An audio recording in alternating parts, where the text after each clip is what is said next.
Coming up, we all stumble, we make mistakes. I think the best things we can teach other people in a leadership role sometimes is not just how to win, but how to stumble gracefully. Today on In Session, Leading the Judiciary, we talk with author DJ Vanas, a former U.S. Air Force officer and member of the Ottawa Tribe of Michigan, about his book, The Warrior Within: Own Your Power to Serve, Fight, Protect, and Heal. DJ explains that being a warrior leader is not about demonstrating steely-eyed individual toughness. Rather, it's about practicing aggressive self-care, openness, and collaboration so that you're emotionally, mentally, and physically prepared to serve and support your tribe. DJ has inspired thousands of public sector and Fortune 500 company leaders to find courage and lead with their inner warrior. He hosted the 2021 PBS television special, Discovering Your Warrior Spirit, and delivered the closing keynote at the FJC's National Leadership Conference for Circuit and Court Unit Executives in Oklahoma City in October 2022. Special thanks to today's guest host, Ken Gardner. Ken is clerk of the U.S. Bankruptcy Court in the District of Colorado. Ken, take it away. Hello, everyone. We are here with DJ Vanas, the author of the Warrior Within book and actually several other books. First of all, welcome to our podcast. Thank you very much, Ken. Happy to be here. And it's great to see you. As I told you, I saw you in Oklahoma City, and you were excellent and inspired me to not only read the book, but to also do a podcast with you. So I'm thrilled to be able to do this. But let's talk about the book. Let's get into the book, and let's get into why you wrote the book, what the book is all about. So let's start with kind of what I would phrase the personal journey, becoming a warrior and living like one. And you kind of open your book with a really good introduction about this, and then several chapters that follow about what a warrior actually is, but maybe more importantly, what a warrior is not. And so could you elaborate on that, please? Whenever I talk about the warrior concept, I come from a tribal-centric viewpoint, not the stereotypical Hollywood image that we see all too often. The sweaty, chiseled figure who walks down the street, shoots bazookas, and knocks down buildings. It doesn't require combat boots or a uniform. I did that for 14 years of my life. It goes back to is somebody who's willing to fight for something bigger than their own personal welfare.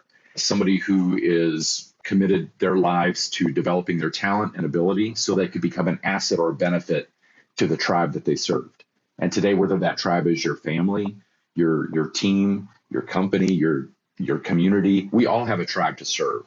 And that burning question that we should have on our minds, on this warrior path is, what am I doing today to develop myself to be a deeper, more positive impact with those that I serve? It's something I get really excited about sharing because this archetype in our tribal communities is a beautiful, benevolent role, all dedicated to service. It's not about them. It's about who they're serving that really matters the most. You talk about how you can kind of get that warrior spirit in the book and what you need to do. And one of the things that, of course, stood out to me was that one of the things you did was like a vision quest. It's several days. It can be very painful. And so my question to you about that is, must warriors seek ways to test their strength in order to grow, such as a vision quest? Or is confronting challenges or other things that happen in your life, is it enough to get that vision you're going to need in order to become a warrior? Well, it's a complicated question in the fact that those ceremonies were there for a reason. It was to kind of strip us down to the core of who we are, our essence, that spiritual strength that we all have. But the good news is we don't have to necessarily go through a ceremony to figure out what that looks like for us or what it feels like. We get opportunities to bring out our best versions of ourselves every day. The way that we go through trials, tribulations, the way that we confront fear, the way that we rise to the challenges in our personal and professional lives, all those things are testing moments. Those ceremonies were transformative for me. You don't have to go through that. There's plenty of opportunity to test ourselves and develop ourselves through trial and tribulation. The challenges are what really makes you become a warrior, I think, is kind of what I got out of the book. There's a quote by Mildred Witt-Stoven, who I'm terrible with quotes, but I remember this one. It left a mark on my soul.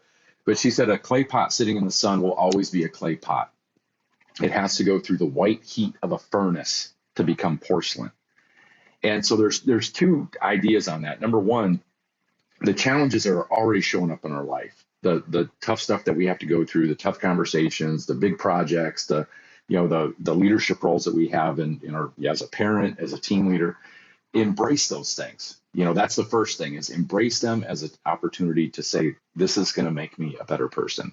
And number two, push ourselves to challenge, that growth as well, by picking up that next book, having that next conversation, going to that next training, going into the gym and getting that next good hard workout, or setting a goal for ourselves.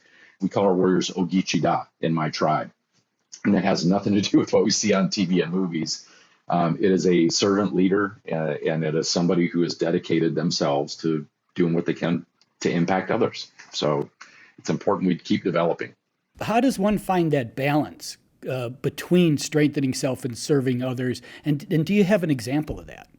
Yes, that is a fantastic question. I'm glad you asked it, because we get in trouble with this so fast. I've worked, I've done this work for, 2.5 decades. There's so many good-hearted people out there trying to do good work, but they run themselves into the rocks, and then they stand back until they can't do it anymore and look at the debris field left and say, how the heck did I get here?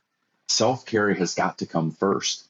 Our warriors traditionally, they took really good care of themselves. They didn't abuse themselves. They didn't neglect themselves, because they knew the stakes were high. The responsibility level was high. We're sometimes waiting for somebody to come over a hill and save us from ourselves, to say, hey, Ken, take a break, take some time, get enough rest. You don't have to do it all today. But we wait, and those people never show up, and we just go until we burn out. And so we've got to take care of ourselves first. It's the best form of care we can provide others, and it's the best way to get the best version of ourselves on a daily basis. You talk a lot about values in the book, and I find that people get easily distracted from the most important things. Values are critical in navigating our journey forward. Absolutely critical, because when you know what your values are, you've got a guidepost in any kind of weather, and through any storm that you go through in life. What's most important to you. And I always recommend people know their top 5 or 6. When you have your top 5 or 6 values, you have clarity. You know what to say yes to, and you know what to say no to. Do you find purpose first, or do you find values first? Which one should you define first?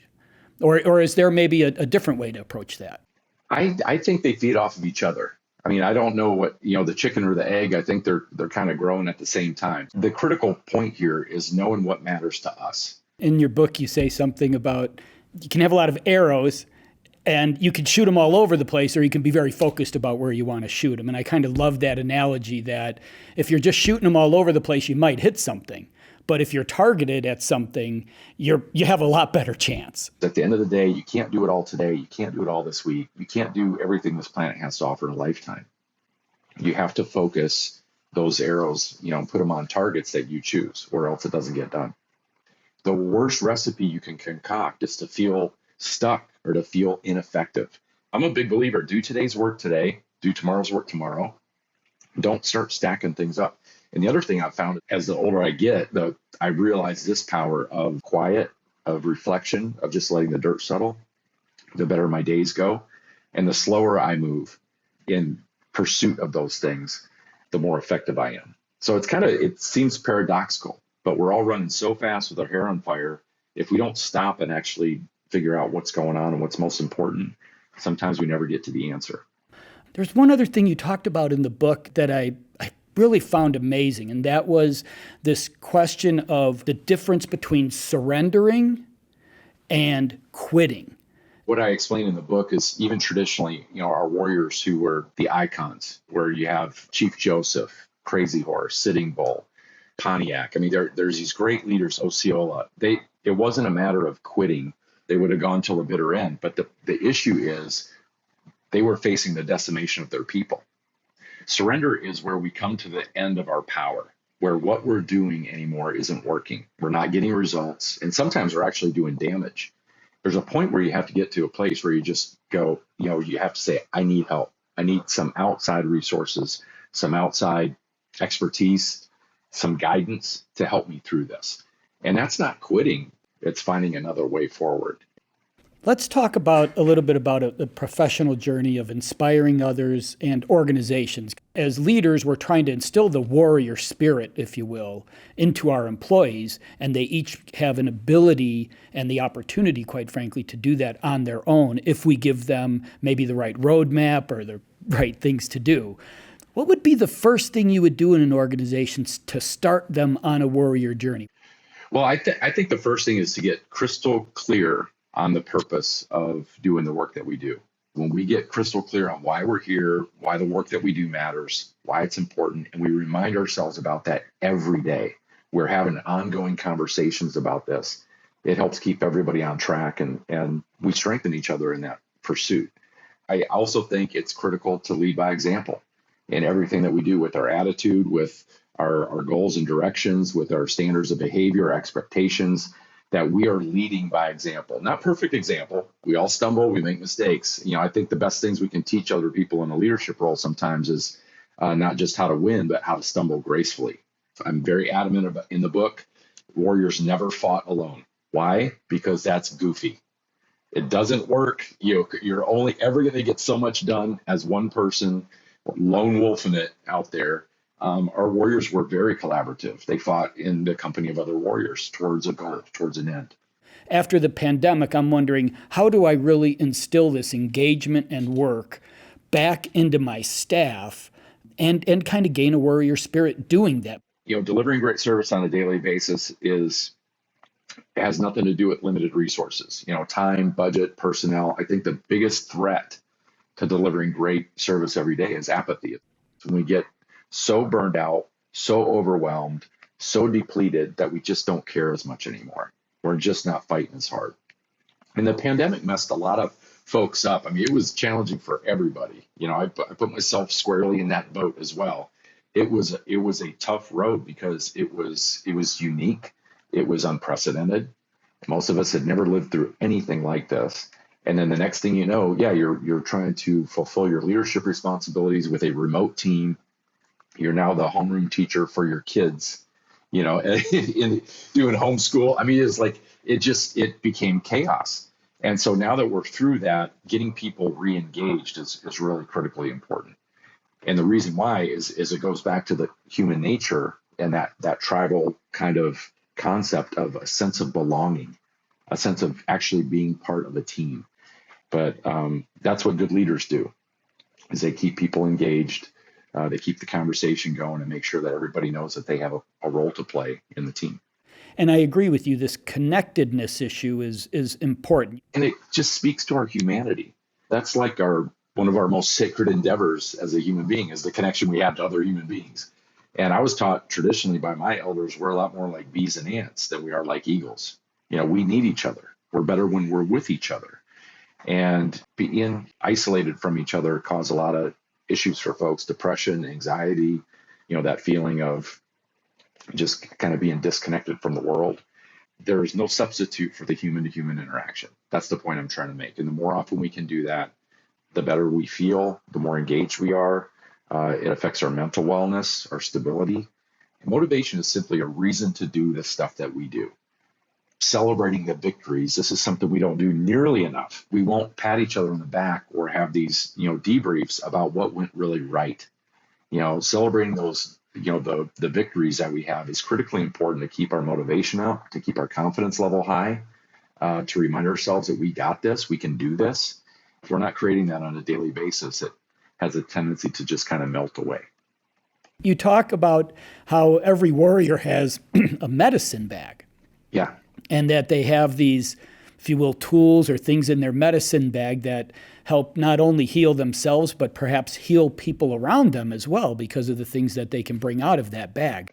Yeah, medicine bags were carried traditionally by folks in our tribes. We either carried them or wore them around their neck. It was something that was special to them and carried special sacred items, things that gave them strength, things that gave them courage. Actual literal medicines too, herbs and things like that. But it was basically a bag that had their good stuff in it, that when they needed it, that moment of fear showed up, they had that bag with them to give them strength and protection. And we have that in our own lives too. And that bag is made up of all the stuff that makes us uniquely and powerfully us in the world that we live in. And it can be our work ethic, our attitude, our education, our experience, our values, and we can unpack that when we need it. The first thing is to identify what we have in there. That's critically important. We are always good at focusing on what we don't have. But I'm a big believer in that strength-based approach is focus on what you've got. We kind of relegate ourselves to the corners of life instead of just saying, opening that medicine bag and saying, I've got great stuff in here, and I've earned this stuff. That's the other important thing to remember is whether you were born with it or developed it out of just through sheer hard work and grit, either way, it's in there and it's yours to do with as you see fit. And what I really like about the concept of the medicine bag is it's very individualistic. It's you, and it's what you have, your life experiences, what you have gained, your knowledge, your skills, your natural talents and abilities, but being able to identify those things, not only for yourself, for that self-care, but also so you can pull out the medicine bag and help others when that need arises. If you don't know what's in the bag, you don't know what to pull out. Exactly. Well, and this is a great point. One of the best things we can put in that medicine bag, and we can store it for future use, is the courage that we exercise on a daily basis. Those moments where we showed bravery, we showed grit, we exercised courage in a moment where we needed it. And the cool part about this is the next time we run into that scary, hard thing that we're going to face, we can look in that medicine bag and say with great confidence, I can do this.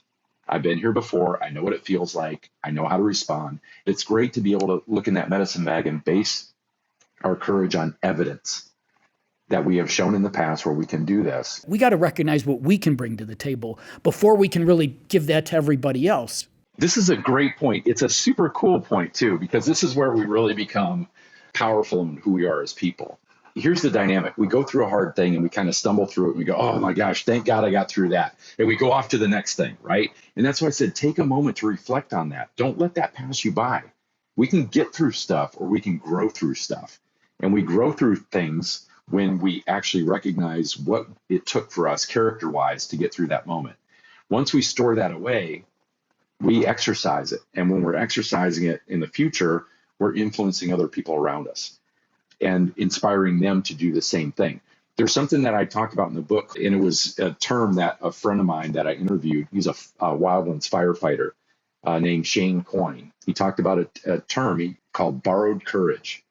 And this is about being scared to death, but being around other people who've been there and done that and kind of borrowing their courage until yours gets built up a little bit.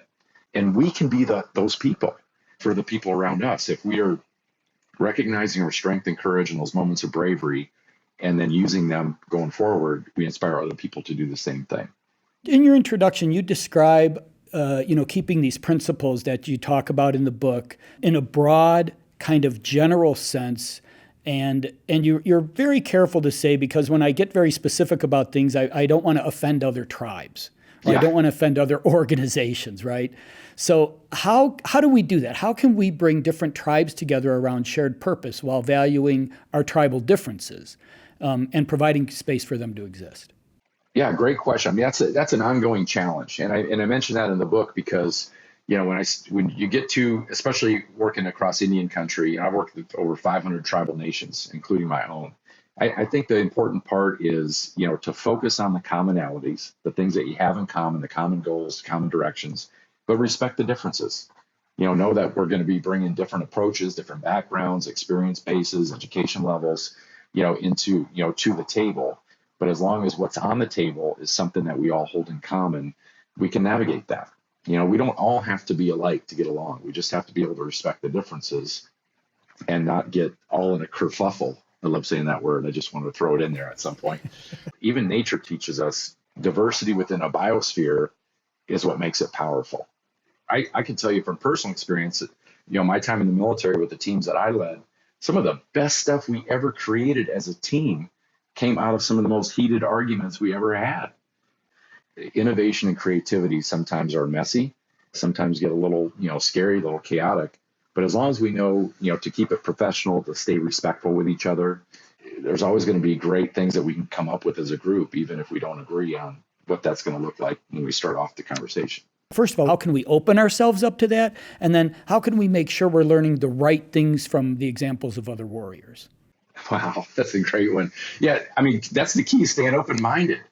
I mean, it is critical, having that mindset to say that the way that you're doing it is a way to do it. It doesn't mean that the way that you're doing it is the best way to do it.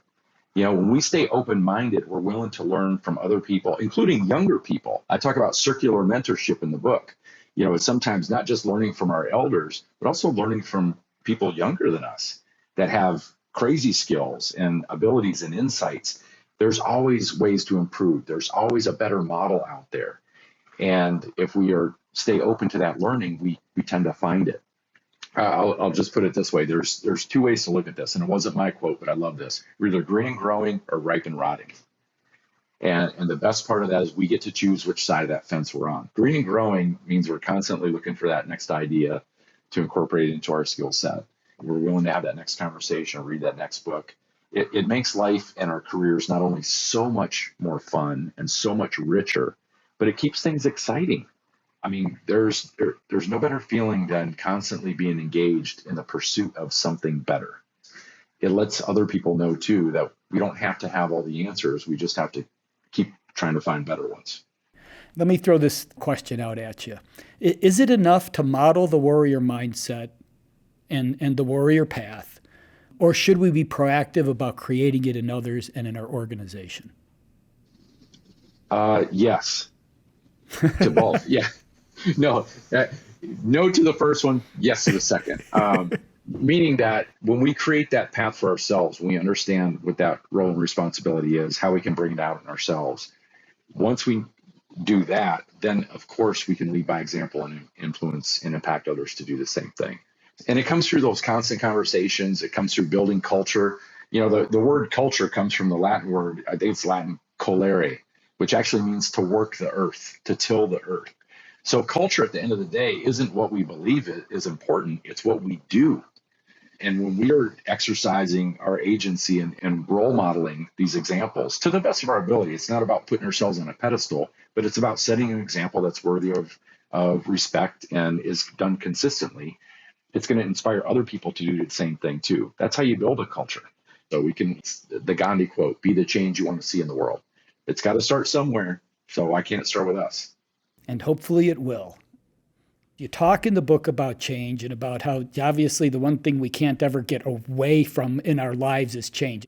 You have these 6 stays that you talk about in the book. And can you share examples of individuals or organizations and bring out the 6 stays? The first one is to stay calm. That's the one thing about change. It freaks us out to our core because, man, we don't like it. We like to be comfortable. The scariest thing is fear of the unknown, which change necessarily brings into the fold. So we freak out a little bit. We panic. I mean, look at the beginning of the pandemic. I think we're all probably deeply scarred right now, even having a fear of, do I have enough toilet paper? Like everybody, that's on everybody's mind now. And I tell a story in the book about Apollo 13. We almost lost 3 astronauts halfway between the Earth and the Moon.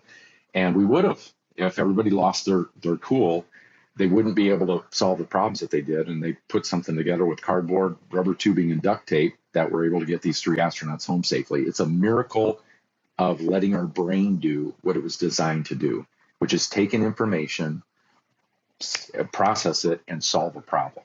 We do not do that when we're in panic mode. The second one is to stay grounded. Stay grounded. It's, when we know what our values are, when we know what our purpose is, we have clarity even in the midst of a storm. That's the first step in every traditional ceremony across Indian country. Before we step into a ceremonial circle, we had to get ourselves right. We had to cleanse, purify, and we burn sage or sweetgrass. And the reason why we do that is to kind of eliminate all that negativity, all those distractions, and get back to a place of groundedness so we can get the most out of that experience. And when we stay grounded in our values, we have a stable spot to stand on regardless of what's going on. Staying philosophical about change. This is one that I know can be a tough sell, but if you don't have a philosophy about change, I highly recommend you go out and get one because you're going to need it for the rest of your life. And I love our philosophy in our tribal communities about change. Change was not part of life. It was life. It was integrated and interwoven into everything. There was no getting out of it. Change was in the seasons, the cycle and circle of life, integrated into everything. And the other one I've carried with me for almost 30 years now is one that I stole from Lennon, not the one from Russia, but the one from Liverpool. He was a member of the Beatles who had a great quote. He said, "There are no problems, only solutions." So when you can keep that mindset and stay philosophical about change, it's going to keep coming. So we can either fight it or embrace it.